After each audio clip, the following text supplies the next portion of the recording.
નમસ્કાર, ન્યૂઝ 11 ગુજરાતમાં આપનું સ્વાગત છે। મુન્દ્રાની જનતા માટે સુખદ સમાચાર। બાટા શોરૂમ અપગ્રેડ, હવે તમામ સુવિધા એક જ છત નીચે। મુન્દ્રાની જનતા માટે સુખદ સમાચાર। બાટા શોરૂમ અપગ્રેડ, હવે તમામ સુવિધા એક જ છત નીચે। મુન્દ્રાની જનતા માટે આનંદના સમાચાર રૂપે પ્રખ્યાત ફૂટવેર બ્રાન્ડ બાટાના શોરૂમને અપગ્રેડ કરી વધુ સુવિધાસભર બનાવવામાં આવ્યો છે। મુન્દ્રાના શક્તિનગરથી 0 રોડ ઉપર આવેલ ઓમ ઓર્બિટ મોલ, આરાધ્યા સિનેમા પાસે સ્થિત બાટાના શોરૂમમાં આધુનિક સુવિધાઓનો ઉમેરો કરવામાં આવ્યો છે, જેથી મુન્દ્રાની જનતાને હવે વધુ આરામદાયક અને સુલભ ખરીદીનો અનુભવ મળશે। શોરૂમના ઓનર શ્રી શિવરાજભાઈ ગઢવીએ માહિતી આપતા જણાવ્યું હતું કે અગાઉ મુન્દ્રાના લોકોને બ્રાન્ડેડ અને વિવિધતા ભર્યા ફૂટવેર માટે ભુજ અથવા ગાંધીધામ જવું પડતું હતું, પરંતુ હવે મુન્દ્રામાં જ તમામ નવીનતમ કલેક્શન, બાળકો, યુવાનો અને વયસ્કો માટે વિવિધ ડિઝાઇન અને રેન્જ ઉપલબ્ધ છે। ગ્રાહકોને એક જ સ્થળે ગુણવત્તાસભર અને મનપસંદ ખરીદીની સંપૂર્ણ સુવિધા મળશે। શોરૂમમાં આધુનિક ઇન્ટિરિયર, વિશાળ ડિસ્પ્લે એરિયા અને ગ્રાહકોને અનુકૂળ સર્વિસ સુવિધાઓ સાથે ખરીદીનો અનોખો અનુભવ ઉપલબ્ધ કરવામાં આવ્યો છે। આ પ્રસંગે સવારના શુભ મુહૂર્તમાં શાસ્ત્રીજી ભીમસેન મહારાજ દ્વારા વિધિવત પૂજન અને વાસ્તુવિધિ કરીને અપગ્રેડ થયેલ શોરૂમનું ઉદ્ઘાટન કરવામાં આવ્યું હતું। આ પ્રસંગે શહેરના પ્રતિષ્ઠિત નાગરિકો તથા ગ્રાહકો ઉપસ્થિત રહ્યા હતા। મુન્દ્રાની જનતા માટે આ અપગ્રેડેડ શોરૂમ એક નવી સુવિધા રૂપ સાબિત થશે અને સ્થાનિક સ્તરે જ બ્રાન્ડેડ ફૂટવેર ઉપલબ્ધ થતા લોકોનો સમય અને ખર્ચ બંને બચશે। આ પ્રસંગે એડવોકેટ વિશ્રામભાઈ ગઢવી, જિલ્લા શિક્ષણ સમિતિના પૂર્વ ચેરમેન છાયાબેન ગઢવી, પ્રણવભાઈ જોશી, મુન્દ્રા શહેર ભાજપ પ્રમુખ અરવિંદભાઈ પટેલ, મહામંત્રી હિરેનભાઈ સાવલા, બાટા સ્ટોર ગુજરાતના અધિકારી અનિલ સાહેબ, રમજાનભાઈ ચાકી, અકબરભાઈ, દિલીપભાઈ ગોર, ભોજરાજભાઈ ગઢવી, કનૈયાભાઈ ગઢવી, ધ્રુવરાજસિંહ ચુડાસમા, હાર્દિકભાઈ ગણાત્રા, પૂજા સ્ટેટના પાલુભાઈ, આરાધ્યા પ્રાઇમરી સ્કૂલના પ્રિન્સિપાલ તેમજ મુન્દ્રાના આગેવાનો અને નગરજનો ઉપસ્થિત રહી શુભકામનાઓ પાઠવી હતી। અંતમાં કાર્યક્રમ સફળ બનાવવા બદલ તમામ મહેમાનોનો આભાર વ્યક્ત કરવામાં આવ્યો હતો। શિરાજ મલેક સાથે આરીફ ખલીફા, ન્યૂઝ 11 ગુજરાત, મુન્દ્રા, કચ્છ।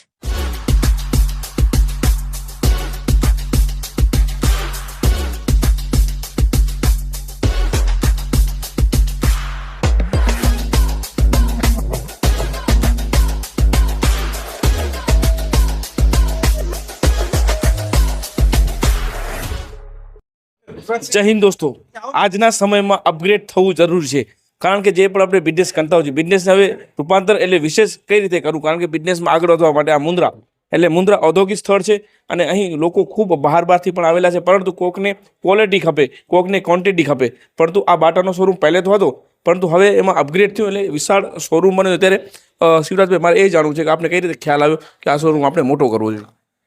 આપણું પહેલાં નાનું શોરૂમ હતું, પછી જેમ જેમ પોપ્યુલેશન વધે છે મુન્દ્રાની એમ મેં વિચાર્યું કે હવે મોટું શોરૂમ જોઈએ અને હવે ડિમાન્ડ છે માણસોની કે સારી સુવિધા અને એક જ જગ્યાએ આપણે મળે। કેમ કે પહેલાં હતું નાનું, હવે આપણે 2500 સ્ક્વેર ફીટમાં બહુ મોટું શોરૂમ બનાવ્યું છે અને ટોટલ સુવિધા મળશે તમને। 300 રૂપિયાથી માંડીને 15,000ના બૂટ મળશે અહીંયા। પહેલે તો આપણું મુન્દ્રા પંચાયત હતું, પરંતુ હવે નગરપાલિકા અને હવે મુન્દ્રા પણ અપગ્રેડ થઈ રહ્યું છે અને મુન્દ્રા પણ હવે લોકો જોઈ રહ્યા છે કે વાકઈમાં કચ્છનું પરિસ્થિતિ। ત્યારે ખાસ કરીને અહીંના જે કસ્ટમરો છે એમને આપ કઈ રીતે મેસેજ આપશો આપ સુધી પહોંચેવા?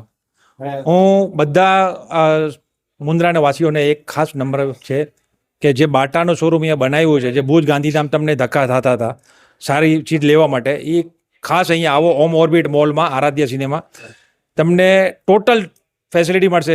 લેડીઝના ચપ્પલ બૂટ મળશે, નાના છોકરાઓના ચપ્પલ બૂટ મળશે, જેન્ટ્સના મળશે, સ્કૂલના બી મળશે તમને। બધી સ્કૂલના બૂટ રાખ્યા છે અમે લોકોએ।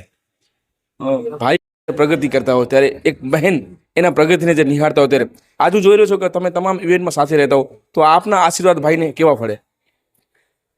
આપણા મુંદ્રામાં જ્યારે મારા ભાઈએ આવું સરસ શોરૂમ બનાવ્યો તો બહેનોના તો ખૂબ ખૂબ આશીર્વાદ હોય ને સાથે હજી એ કહું છું કે અમારો ભાઈ શિવરાજભાઈ હજી વધી પ્રગતિ કરે અને વિકાસના ગ્રંથમાં સતત એ આગળ વધતો રહે એવી બેનના ખૂબ ખૂબ આશીર્વાદ.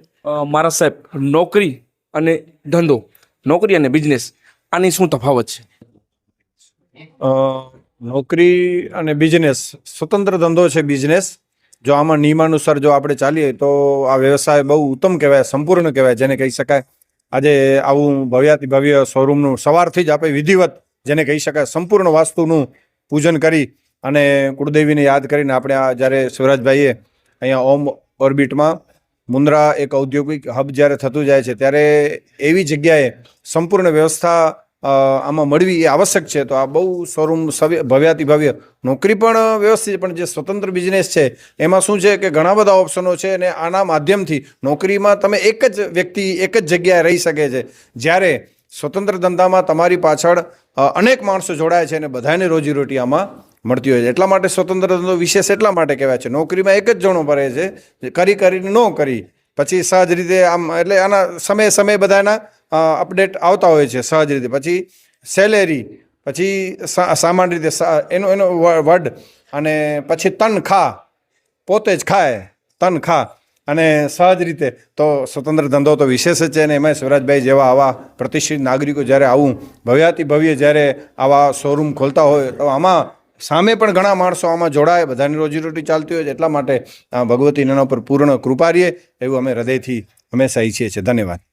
વિશ્રામભાઈ, ખાસ કરીને શિવરાજભાઈની વાત કરીએ તો ખૂબ અપગ્રેડ થઈ રહ્યા છે. એક મુન્દ્રાની અંદર જો ભવ્ય થિયેટર લાવ્યો તો તે લાવ્યા છે, ત્યારબાદ જીમ અને અનેકો રીતે પ્રગતિ કર્યા. ત્યારે આપ એમને કઈ રીતે શુભેચ્છા પાઠવશો? હું કાયમ કહું છું કે શિવરાજભાઈનો એક સ્વભાવ છે કે કાંઈક જે પણ મુન્દ્રામાં ન હોય અથવા તો જે બીજા શહેરોમાં હોય ને જે રીતે શોરૂમને હોય એ રીતે શિવરાજભાઈ કાયમ એનો એવો વિચાર હોય છે. અને એ બધા વિચારની એની જે ખાલી વિચાર નથી હોતો એની પાછી અમલવારી કરે છે. અમલવારી કરે અને અનુસંધાને આખો વિસ્તાર જે છે પહેલાં સોનો જેવો હતો, બરાબર, એની અંદર શિવરાજભાઈએ મોલ બનાવ્યો.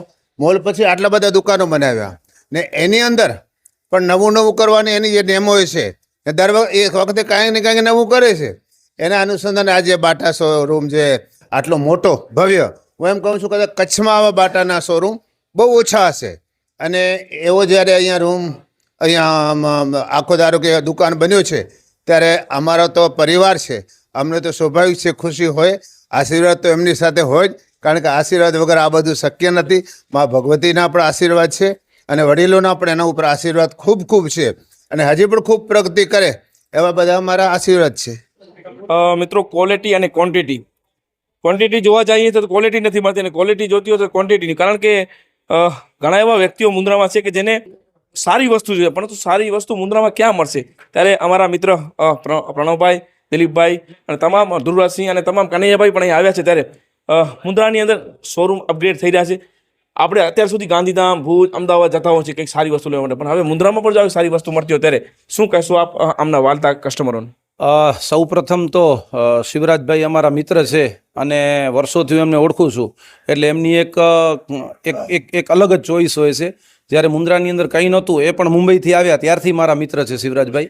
અને એમણે હંમેશા મેં એમને જોયું છે કે એમને કામ કરવાની એમની ધગશ, નવું લાવવાની કંઈક એમની ઈચ્છા, અને ખાસ કરીને તો એમને અત્યારે જો એમની આપણે સફળતાની વાત કરીએ તો કોઈ પણ એવો લગભગ એવો કોઈ બિઝનેસ નથી જેની સાથે જોડાયેલા ન હોય. પણ આ બિઝનેસનું માત્ર એક જ કારણ છે કે એની પ્રમાણિકતા અને મહેનત. એમની લોકો પ્રત્યેની પ્રમાણિકતા કે લોકોને પોતે કેટલું કમાવું એમ નહીં, પણ લોકોને સારી વસ્તુ મળી જોઈએ એના માટે હંમેશા એમના પ્રયત્ન હોય છે. એટલે ચોક્કસપણે આ શોરૂમની અંદર પણ જે આ બાટાનો શોરૂમ છે, મુન્દ્રાની અંદર બાટાનો ક્યાંય શોરૂમ નહોતો, પણ આવી સારી બ્રાન્ડ એક મુન્દ્રાની અંદર આવી, મુન્દ્રાના લોકોને પણ અત્યારે મુન્દ્રાની અંદર જેમ દિવસે મુન્દ્રા અપગ્રેડ થતું જાય છે, નગરપાલિકામાં પરિવર્તિત થયું મુન્દ્રા, બહારથી લોકો પણ કામ ધંધા માટે આવતા હોય, નોકરિયાત વર્ગ આવતા હોય, નાના માણસો હોય, મોટા માણસો હોય, તો બાટા પણ એક એવી રેન્જ છે કે જે નાનાથી કરીને મોટા સુધી દરેક વ્યક્તિઓ પોતાની ચોઈસ લઈ શકે. અને એના અંદર આપણે તમે પણ જોવો છો, અમે પણ જોઈ શકીએ છીએ કે વિશાળ રેન્જ છે આની અંદર. તો દરેક લોકોને, મારા ખ્યાલથી દરેક લોકોને વાંધો નહીં આવે, સારામાં સારી વસ્તુ અહીંથી મળી રહેશે. અને જે ભુજ, ગાંધીધામ કે આપણે જવું પડતું તો ત્યાં જવાની જરૂર નહીં પડે અને અહીંથી જ આપણે સારી વસ્તુ મળી રહેશે. એટલે મારા ખ્યાલથી આ એક ખૂબ જ લોકોપયોગી, શું બિઝનેસ શું કમાવું એ બીજા નંબરની વાત છે, પણ લોકોની સુવિધામાં એક મુન્દ્રાની અંદર વધારો થયો છે. એના માટે મુન્દ્રાના સૌ નગરજનો વતી પણ હું એમને શુભકામનાઓ પાઠવું છું. મિત્રો, સસ્તું ક્યારે શ્રેષ્ઠ નથી હોતું, શ્રેષ્ઠ ક્યારે સસ્તું નથી હોતું, આ એક સૂત્ર આપણે વાંચતા હોય ત્યારે દિલીપભાઈ, આપ પણ બિઝનેસ સાથે જોડાયા છો અને મને ખ્યાલ છે ત્યાં સુધી આપનું પણ બિઝનેસમાં મગજ બહુ તેજ ચાલે છે, પરંતુ એક મિત્ર કેવા હોવો જોઈએ. આપ જ્યારે શિવરાજભાઈનો કોઈ પણ ઇવેન્ટ હોય, તમારી તમામ ટીમ એમને સાથ આપતા હોય ત્યારે વ્યક્તિત્વ મહાન છે, પણ એનાથી વિશેષ એનું વ્યક્તિત્વ મહાન છે, ત્યારે આપ કઈ રીતે શુભેચ્છા પાઠવશો? હું આજે યાદ કરીશ કિશનભાઈને, શિવરાજભાઈના પપ્પાને. શિવરાજભાઈના પપ્પા જ્યારે વર્ષો પહેલાં એમને એક વિઝન હતું કે મુન્દ્રાની અંદર કંઈક સારું થશે, અને એના અનુસંધાને જ્યારે એ લોકો મુંબઈ છોડી અને મુન્દ્રા આવ્યા, અને એમનું જે સ્વપ્ન હતું, એમને શિવરાજભાઈ એ સ્વપ્નને ખૂબ જ સુંદર રીતે આલેખન કર્યું છે. અને આપ જોઈ રહ્યા છો કે મુન્દ્રાની અંદર હંમેશને માટે સારામાં સારા ક્વોલિટીમાં માનવાવાળા જે શિવરાજભાઈ છે, એ અલગ અલગ પોતાના જે એડવેન્ચર છે એ બધાના જ્યારે ઓપનિંગ કરી રહ્યા છે, ત્યારે ખુશીની વાત એ છે કે બાટાનો ઓથોરાઇઝ્ડ શોરૂમ જ્યારે મુન્દ્રાને આંગણે મળ્યો છે, ત્યારે હું શિવરાજભાઈને ખૂબ ખૂબ અભિનંદન આપું છું. ખૂબ સારી વાત કરીને મિત્રો, પૈસા મહત્વ છે, એનાથી વિશેષ મહત્વ છે તો મિત્રો, કારણ કે ત્યાં તમે જ્યારે સફળ થતા હોય, તમારા મિત્રો તમારી સાથે હોય, તો એ ખુશી અલગ જ આપ જોઈ શકો છો એમના ચહેરા ઉપર કે જ્યારે શિવરાજભાઈને કંઈક પ્રગતિ થતી હોય ત્યારે આ ટીમ હંમેશા હાજર રહેતી હોય છે. બસ આમનો સહયોગ એમને મળતો હોય છે. અને હવે આપણી પર તમન્ના છે, આપણી પર ઈચ્છા છે કે ગામના લોકો, હું વચ્ચે વાત લઉં કે આ તમે જે છો ને, આ પહેલી વાર અમારે તો દર વર્ષની અંદર 2 વખત તો આવવાનું જ હોય છે શિવરાજભાઈ પાસે, કારણ કે 2 વર્ષની અંદર 2 વખત કાંઈક નવી એવી વસ્તુ હોય, ક્યાંકનું ઓપનિંગ હોય જ છે. તમે પણ લગભગ આના પહેલા પણ કાર્યક્રમમાં ત્યાં જીમનું હતું, રેસ્ટોરન્ટ હોય, જીમ હોય, મને લાગે છે મોલ પણ આવે છે મોટું. હા, એટલે એ જ કહું છું ને કે તમારે અમારે તો સમજી લો કે આ મિત્રો અમે છીએ, એટલે દર વર્ષની અંદર લગભગ 1 થી 2 વખત તો અમારે અહીં હોય જ, એમનું કાર્યક્રમ હોય જ. ભાઈ, મુન્દ્રા આ જાવ એટલે બધાને અહીંયા આવવું પડશે તમારી પાસે. ખૂબ ખૂબ અભિનંદન. ન્યૂઝીલેન્ડ ગુજરાત પણ આપને ખૂબ ખૂબ શુભેચ્છા પાઠવું છે. ખૂબ પ્રગતિ કરો. કેમેરામેન આરિફ ખલીફા સાથે હું સિરાજ મલિક, ન્યૂઝીલેન્ડ ગુજરાત.